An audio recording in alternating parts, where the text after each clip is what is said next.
This video depicts the Vikings' best wide receiver from each year in the 1970s, and 5 different wide receivers have been selected, and they're all either first or second round draft choices. Every year the Vikings had a Pro Bowl receiver, and these receivers did not miss a start over the entire decade. That's incredible. These fans couldn't contain their excitement.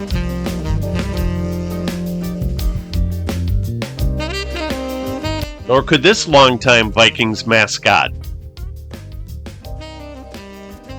Here's a series of hard hits and cheap shots that were commonplace in the 1970s. With the bump and run defensive technique in use until 1978, defenders could beat on receivers down the field until the ball was in the air. Quarterbacks used to roll block into wide receivers at the line of scrimmage to knock them down and upset the passing timing. Again, it's amazing that the top receiver in each year did not miss a start.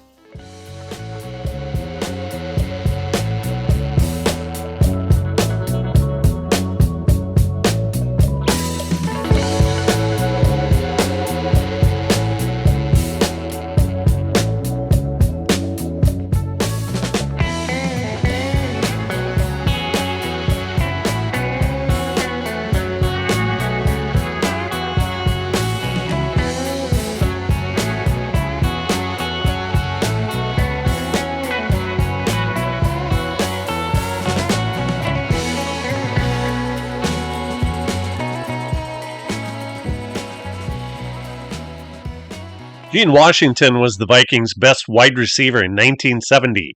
He was one of 3 first-round draft picks they had in 1967, and the second from Michigan State. Running back Clint Jones was the other. He was big and fast. While his numbers don't look great, the NFL was far from the passing league that it is today.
Bob Grimm was a wingback from Oregon State and drafted by the Vikings in the 1967 second round.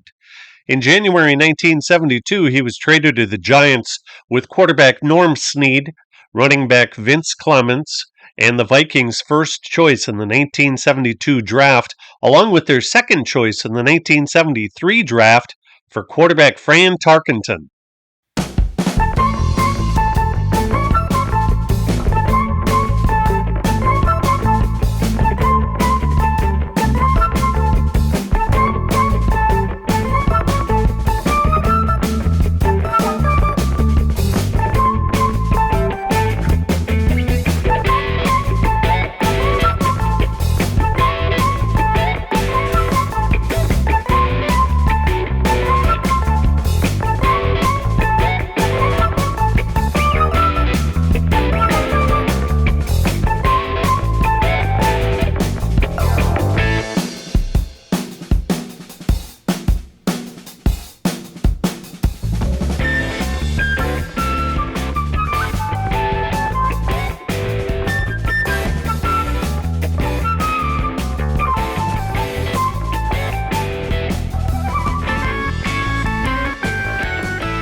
John Gilliam was also drafted in 1967, and in the Saints' first regular season game, he returned the opening kickoff 94 yards for a touchdown.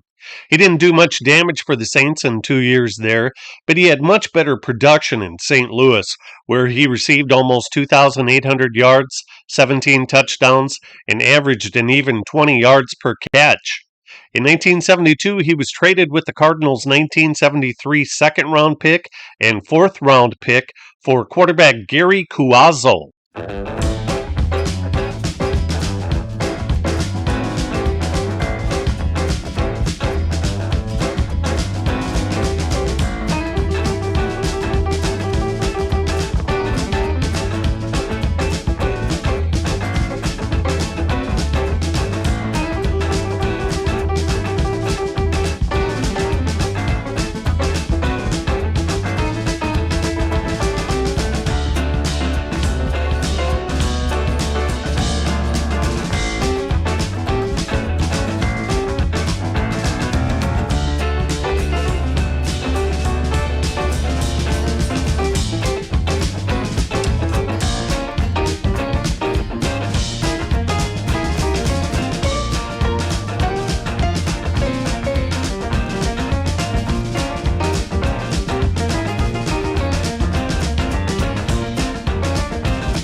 1973 was the second of 4 straight seasons that Gilliam was the Vikings' best wide receiver.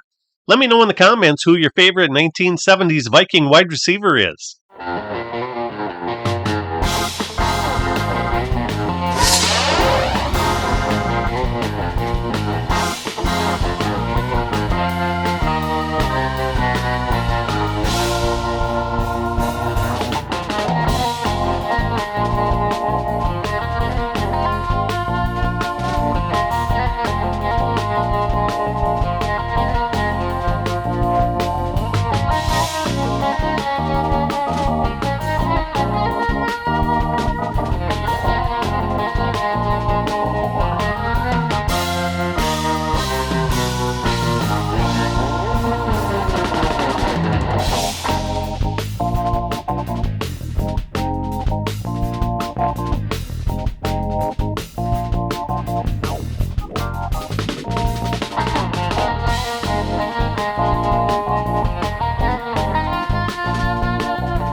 John Gilliam played out his option with the Vikings and signed as a free agent with the World Football League's Chicago Winds in June of 1975. The league folded after he played 5 games with them, and he returned to play for the Vikings at the start of their regular season. So he started 19 regular season games in 1975.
Sammy White was the NFL's Offensive Rookie of the Year in 1976, so he filled Gilliam's running shoes quite well.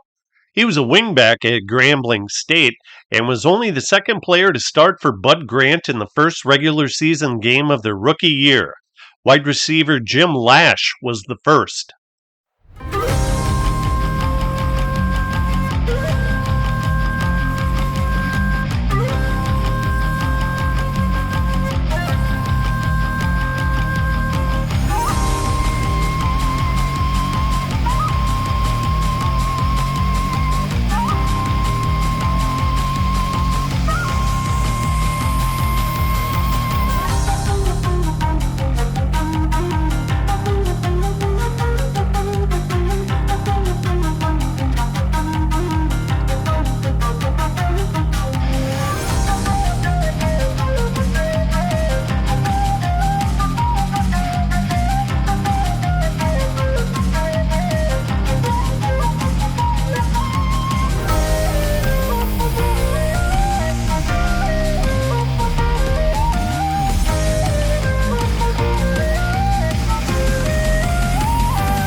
Bobby Moore was an All-American running back who received his handoffs from future Hall of Fame quarterback Dan Fouts.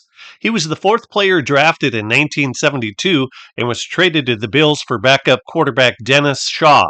He missed the 1975 season due to a knee injury, and he signed with the expansion Seahawks in 1976 and then was traded to Minnesota for a 1977 fourth-round draft pick who ended up being wide receiver Larry Severs from Tennessee.